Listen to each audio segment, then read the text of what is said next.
Oi pessoal, bem-vindos ao Em Dupla com Consulta. Meu nome é Lucas Leite e hoje a gente vai falar sobre a Paz de Westfália e a formação do Sistema Internacional Moderno de Estados. Você já está aí? Aproveita e se inscreve no canal, ativa as notificações, curte esse vídeo, deixa seu comentário e segue a gente também nas redes sociais que vão aparecer aqui embaixo. As minhas, as da Fernanda e as do canal. Aí chama a gente lá, pode mandar stories, pode mandar inbox, a gente adora conversar com todo mundo. Quem invadiu a filmagem foi novamente o senhor Pepe Mujica, meu pequetito, meu gostoso, que está aqui carentoso querendo atenção e quer saber tudo sobre Westfália. Bom, na verdade o que a gente vai falar para vocês é como que o sistema internacional moderno, ou seja, como é que esse sistema internacional dos Estados-nações surgiu, de certa forma, nós vamos criticar um pouquinho isso aí também, depois de 1648, depois do fim da Guerra dos 30 Anos. Então a gente vai fazer uma reconstituição histórica e falar por que o sistema internacional moderno como a gente conhece hoje, ou pelo menos conheceu durante os últimos séculos, surge ali. Quais são os princípios que vigoraram a partir de então, por que essa relação ela é conturbada hoje em dia nas relações internacionais. Fica aí que você vai entender tudo.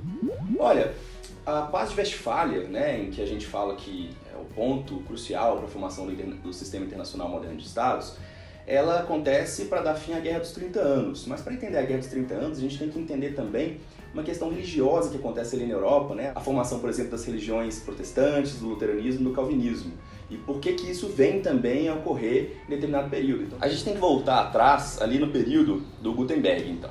Por quê? Gutenberg vai criar a prensa, Vai ser justamente a partir dele que a gente vai poder imprimir várias cópias de livros, ou arquivos, ou documentos, qualquer coisa que seja, com uma facilidade muito maior.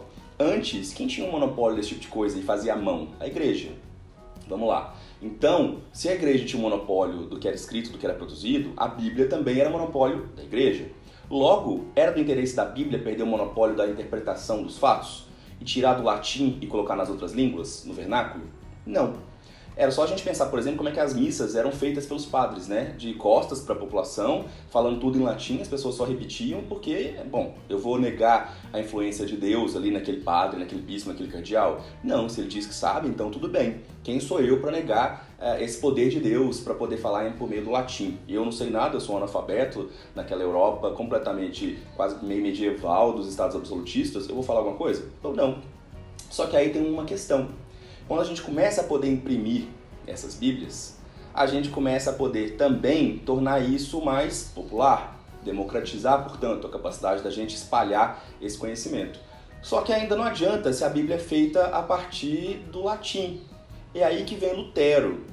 Lutero ele fica meio chateado com algumas coisas da igreja, A igreja que cobrava muito dos seus súditos, cobrava muito dos seus fiéis, que tinha uma ligação muito política com os estados absolutistas da época, com os monarcas absolutistas, para falar melhor.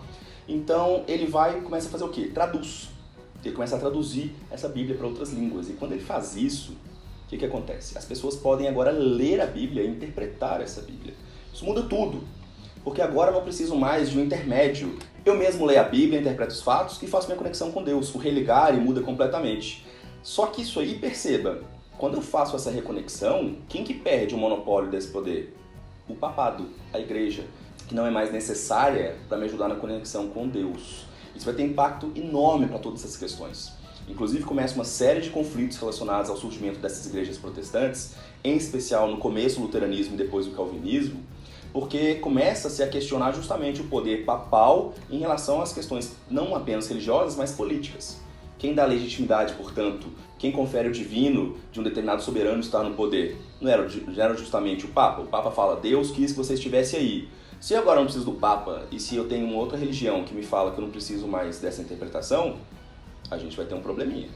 Essa negação, portanto, da necessidade de um intermédio entre Deus e o poder, faz com que vários soberanos, vários príncipes ali, principalmente na região da Alemanha, do que viria a ser a Alemanha, que era o Sacro Império Romano Germânico, percebem essa oportunidade. Eles olham para isso e falam, eu não preciso mais ficar demandando a atenção de um papado que pode ou não me reconhecer a partir da questão religiosa. Inclusive porque a minha população agora não é mais dessa religião. Não faz sentido eu perder meu apoio e legitimidade popular em alguma medida porque eu tenho que seguir um papado que me obriga a seguir determinadas regras. Tanto é que esses conflitos vão gerar a chamada Paz de Augsburgo, no século XVI, no meio do século XVI. A Paz de Augsburgo define o princípio do cuius regio eius religio. O que significa isso? O princípio de que a religião do soberano naquele determinado local é a religião oficial e, portanto, aquela pessoa, aquele soberano que está lá, que determina a religião oficial daquele território específico. Isso faz com que as pessoas tenham a capacidade de migrar um pouco maior, o eios imigrante, em que determinados grupos vão poder sair de um lugar para outro para poder ficar num local onde a sua religião é aceita. Isso, de alguma forma, tenta controlar um pouco os ânimos, né, de lugares que eram muito católicos, com um soberano que era protestante. Então percebam, agora o soberano e a população tendem a ter uma visão religiosa mais parecida. Tá bom, e por que isso vai alterar toda a lógica? Tá, a gente já falou de algumas questões de legitimidade, de poder, etc., de interesses. Nessa região, de fato, a gente vai ter uma conexão maior com a questão religiosa, porque pelo fato do imperador ser católico e não aceitar a ascensão de um príncipe, de um soberano ali na região que é protestante, isso vai gerar um conflito direto entre as partes. Mas isso tem muito a ver também com a necessidade que o Sacro Império Romano Germânico tinha de controlar determinadas regiões, justamente também por medo de que essa lógica da legitimidade não vir mais da questão religiosa, portanto, de um grande império católico, faz com que a gente tenha uma percepção muito maior sobre qual o domínio que eu tenho sobre a região, do que necessariamente a necessidade dos súditos, das pessoas ali, terem determinada religião. As coisas começam a se misturar fortemente. Então, no começo, a gente vai ter mais essa disputa mais interna à questão do Império, né, do Sacro Império Romano Germânico, de uma questão de representação dos eleitores, né, que eram os governadores que participavam em parte do processo de algumas decisões relacionadas ao Império. E essa disputa vai ganhar, então, esses contornos político-religiosos, mas com essa ascensão cada vez maior do Sacro Império Romano Germânico, do imperador expandindo a sua força, tendo um monopólio cada vez maior, e depois de um certo tempo desrespeitando a paz de Augsburgo, ou seja, a lógica de que aquela região com aquela religião tem a ver com aquele soberano e a mesma religião. Só que agora não, o imperador quer que, independentemente do soberano ser protestante naquela região, ele tenha que seguir, e a sua população também, o catolicismo. Aí a gente tem uma interferência direta política com, na verdade, uma carapuça religiosa, para não permitir que haja uma autonomia, uma certa independência, vamos dizer assim, daquele ponto, daquela região. O imperador usa desse atributo, usa dessa justificativa religiosa para aumentar o seu poder ali mesmo. Ainda assim, se a gente for começar a reparar, essa guerra vai começar a ganhar outros contornos. No momento em que o imperador expande o seu poder ali naquela região, garante o monopólio do poder ali, a gente vai ter a interferência de outras nações protestantes no começo. No caso, no primeiro momento, a Dinamarca. A Dinamarca vai vir em ajuda, vai perder depois de um certo período, inclusive vai ser o fim da ideia da Dinamarca enquanto uma grande nação, grande potência na Europa. Depois a gente tem a interferência da Suécia, e agora vem um ponto interessante. A Suécia vai ser apoiada por uma nação católica. A França de Richelieu, o cardeal Richelieu. E aí a gente vê como é que a questão é muito menos religiosa e muito mais ligada à noção política. Nós vamos falar disso no futuro, quando a gente fizer o fechamento disso tudo. Mas Richelieu apoia diplomaticamente e financeiramente Gustavo Adolfo da Suécia para que ele possa intervir ali na questão para defender, porque ele era protestante, esses grupos protestantes ali na região da Alemanha, no que viria a ser a Alemanha, do Sacro Império Romano Germânico. Ele só pôde fazer isso porque o conflito que existia em relação à Polônia se arrefeceu fortemente, então ele pôde intervir mais para ter um controle principalmente dos países bálticos, naquela viradinha que tem ali, que era uma região muito estratégica para a Suécia, que era uma grande potência na época. O Gustavo Adolfo no começo vai ter grandes vitórias, ele vai revolucionar a forma como as forças armadas lidam com a questão da pilhagem, da organização, ele era muito rígido nesse aspecto, as suas armas vão ser diferentes, vai ser todo um processo muito novo e por isso ele vai ter algumas vitórias bem importantes. Mas ainda assim vai haver uma reorganização militar e na questão do comando no Sacro Império Romano Germânico, e a Suécia vai ficar acuada em determinado momento.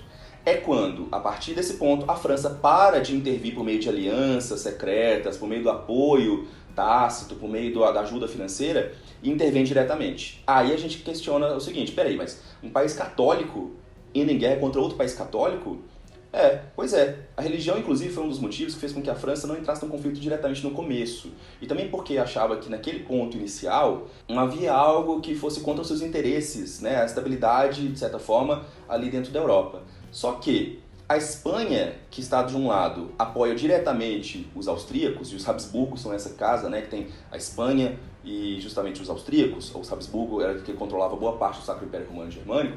Então ela percebe o seguinte, eu tenho que dar uma segurada na Espanha para poder também segurar de alguma forma os Habsburgo austríacos e impedir que os austríacos consigam controlar boa parte desses principados, desses ducados, todos esses territórios menores protestantes que ficam ali na região do que era considerado a Alemanha. Essa entrada francesa mostra justamente o quê? Um pragmatismo enorme. Se os Habsburgo conseguissem controlar boa parte daquele território, vencessem a Dinamarca, vencessem a Suécia e já controlavam boa parte do que era a Península Ibérica, quem seria o próximo? A França. Quem estava justamente subjugado ali territorialmente, no sentido de estar completamente fechado. A França estava no meiozinho, justamente entre a Espanha e aquela região próxima da Áustria que a Áustria controlava. Os Habsburgos estavam enforcando a França naquele sentido. E Richelieu, extremamente inteligente, estrategista nato, sabia disso.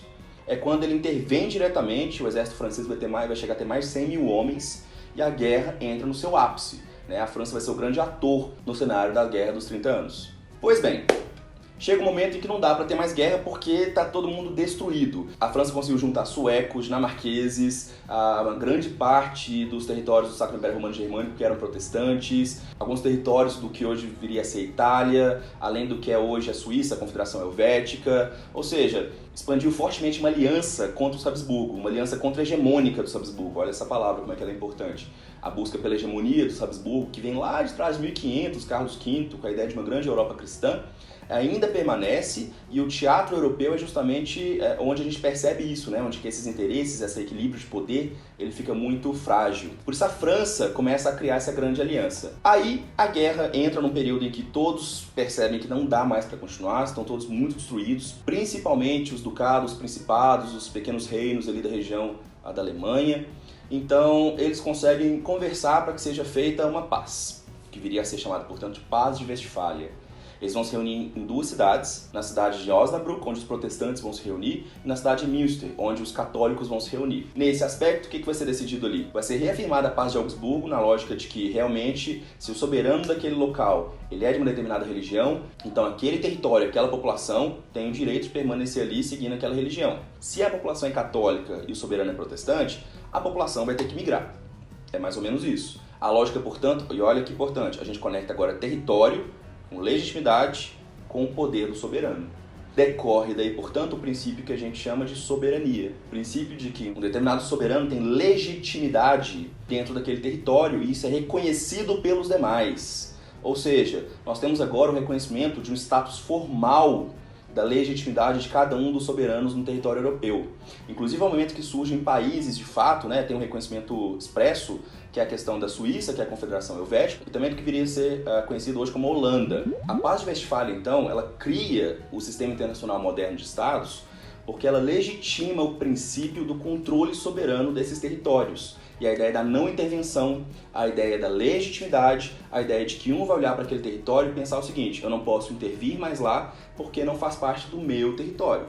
Aquele local, quem é o dono dele, por assim dizer, quem tem legitimidade para intervir e determinar as questões internas, é aquele soberano. Isso dá início a uma fase de reconhecimento mútuo entre todos os atores ali dentro daquele contexto europeu, de forma que a não intervenção vai estar ligada à noção, por fim, de legitimidade territorial e, por fim, poder.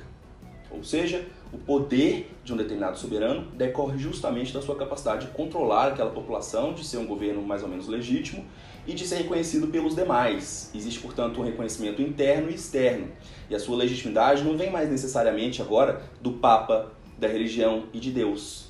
Vem do fato de que você controla aquele território e é reconhecido pelos demais. Portanto, você tem o princípio da soberania legitimando a sua atuação naquele território.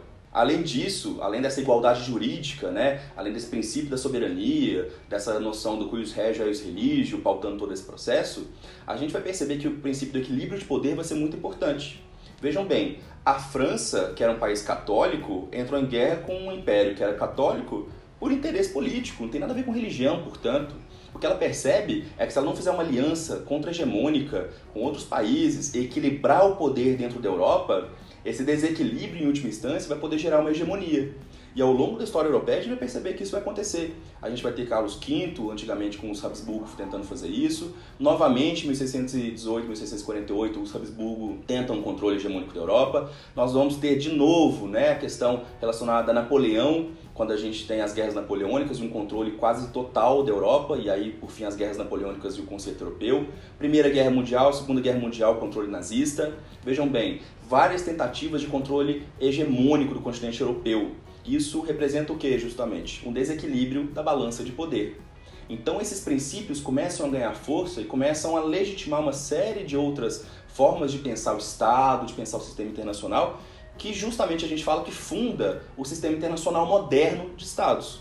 A forma como a gente interpreta boa parte das relações internacionais hoje decorre, portanto, desse momento. E por isso que Westfália, né, a paz de Westfália, é tão importante para as relações internacionais. Mas aí, vamos lá, peraí, você falou só da Europa, por que as relações internacionais têm que basear-se no continente europeu? Aí a gente pode começar com as críticas então, né? Por exemplo, essa é uma visão de fato eurocêntrica.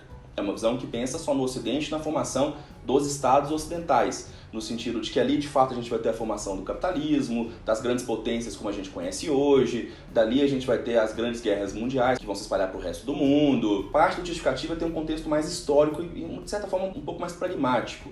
Porém, não leva em conta a questão da China, não leva em conta a questão do Império Japonês, não leva em conta a Índia. Todos esses lugares já tinham, né, uma história própria, tinha uma formação específica do Estado ou de algum tipo de organização política, ou mesmo o Império Otomano, que já existia e tinha um peso enorme nas relações internacionais, até porque os Habsburgo depois vão ter seu foco muito relacionado ao Império Otomano. A gente não pensa, por exemplo, nas relações dos povos africanos nesse contexto. Será que o mundo inteiro realmente se pautava pela lógica dessa visão de soberania, de não intervenção, portanto de legitimidade, dessa ideia que é muito europeia da formação dos estados que são europeus?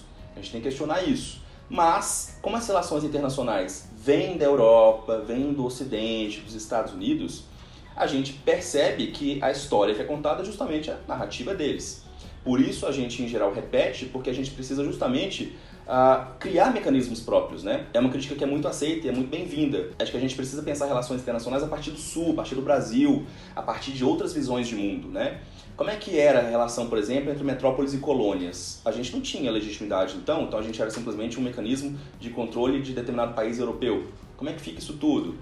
Então, não é tão simples, né? E também lembrando que eu não falei toda a história, né, da Guerra dos 30 Anos, é impossível.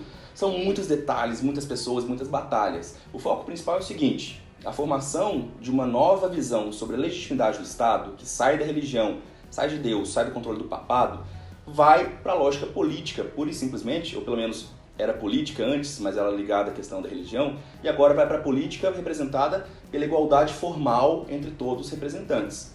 Cada um se reconhece, portanto, e não precisa mais do Papa ou de qualquer um que seja para delimitar se eu tenho poder ou não. E dessa delimitação a gente percebe que decorre também a formação de alianças, do equilíbrio do poder e o princípio da soberania e da legitimidade. Eu espero que vocês tenham gostado. Não é um tema que a gente vai fechar aqui, na verdade a gente pode voltar nisso em várias outras vezes, inclusive chamar pessoas que são especialistas na questão da hegemonia, contra-hegemonia, na formação do Império Habsburgo, na questão de Westfália. Vamos falar depois do conceito europeu, né? Com certeza, Congresso de Viena, isso também é muito importante para falar de alguns outros princípios que vão surgir a partir dali. Então, esse é um tema que a gente gosta muito. Eu, principalmente, adoro a história das relações internacionais. Espero que vocês tenham gostado e a gente se vê nos próximos vídeos, tá bom? Tchau, tchau!